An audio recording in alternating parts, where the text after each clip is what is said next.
So I must be doing something right here because right after making that happiness announcement, um, I was I ended up being presented with this, which is, in my mind, kind of spirit just talking to me, answering me. And so this mind, mood, and memory thing, and this talks about hobbies, and I just want to show real fast. This also talks about what is it here? Um, oh, it also talks about mindfulness and meditation. Something else that I do plan on trying to do again to the best of my ability. I'm not good at meditating at all whatsoever, but I thought I would go ahead and also try doing that too. But I just thought that I would, and I can't remember what exactly I was going to talk to y'all about, which is one of the things that they do talk about in here, memory maximizers and how sugar actually seems to lessen your memory and your ability to remember, and how, going out in nature and being surrounded by silence and greenery actually helps when it comes to remembering things and focus and attention, obviously, as it says here. And also it also talks about autoimmune diseases, memory loss, mood changes. What's the connection? So this is a really interesting and really good thing for me because I've been suffering from all of these things, real bad memory problems as of late, and to the point where I'm having a hard time talking in this video. But anyway, so obviously I can't remember what I was gonna, because it's been weeks now since I was handed this and since I ever made those happiness videos. But I thought that I would read at least a little bit of this article, how new and old hobbies can boost your mood, memory, and thinking skills. More than just a way to pass the time, hobbies can keep your mind stimulated while also improving your fitness, social engagement, and much more. So it doesn't matter whether you play tennis, piano, or bridge, just know that all playing is also helping your brain to keep working at its best. Hobbies are too often dismissed as trivial pursuits, meant to provide a little enjoyment in your downtime and not much more. But hobbies, especially those that challenge the mind, give the body a workout, or involve a social component. So in other words, they have to challenge your mind. You have to either physically work out and use your body, or you have to go out and actually socialize. Those seem to be the most memory improving, and attention improving, and just, those things seem to help the mind the most. So in this article, they're calling them brain boosting hobbies.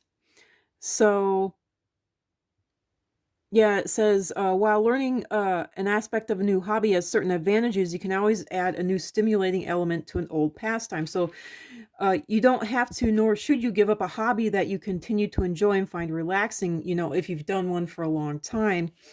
If you're a longtime photographer, cook, or piano player, you can always add new challenges, try new types of recipes, try pieces of music that are new to you, or try a new form of photography. If you're bored with your long-standing activities, then certainly try something new. Studies have found that there are cognitive benefits to learning new skills, as new learning challenges your brain, requiring you to think and learn and remember. So, and then there's just, I highlighted some of the notes here. Says, so how hobbies can help. Activities that engage your brain and sharpen your thinking skills can be especially helpful. Even playing video games, which is sometimes given a bad rap, has been shown to result in improvements in memory after playing for even 4 weeks. Keep in mind, however, that not all hobbies are helpful. If trying to master a new skill becomes more stressful than enjoyable, it's unlikely to become easier in the near future. You might want to think about trying something else. Increased stress can have detrimental effects on your memory and your mood. And it says hobbies such as juggling, dancing, and improve perceptual motor skills. Certain hobbies have their own unique benefits, such as gardening and hiking, for example. They place you outdoors in green spaces. Studies in recent years have shown that time spent in natural environments is associated with reduced stress and sharper thinking skills.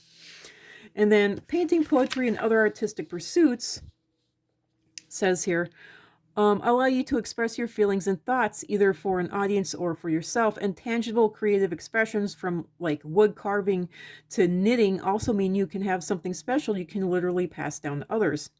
So remember that a hobby is meant to be enjoyable and interesting.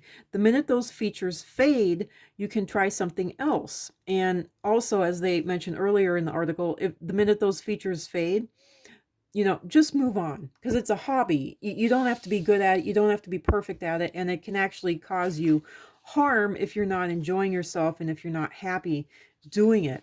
So that is a problem that I've had with my art.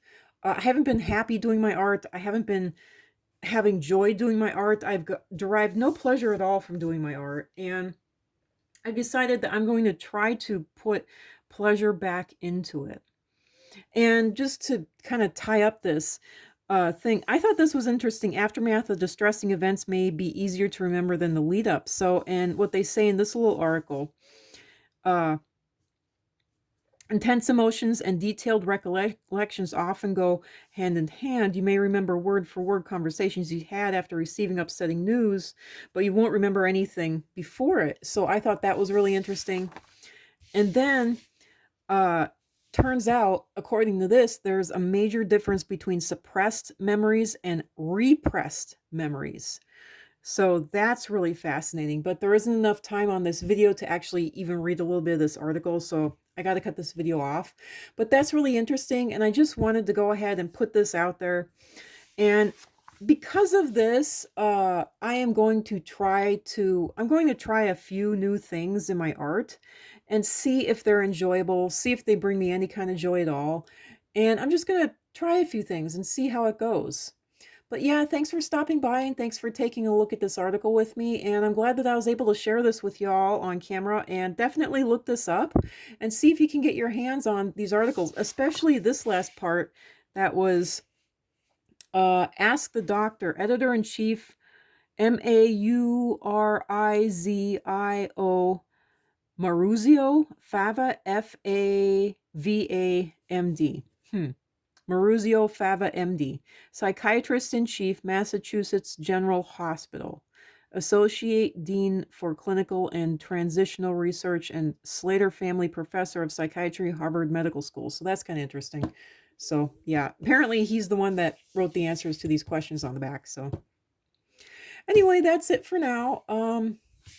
Thanks for stopping by. And so for the next video, I'm definitely going to start trying out these new twists on my old hobbies to hopefully bring myself some joy and even memory improvement. So there you go.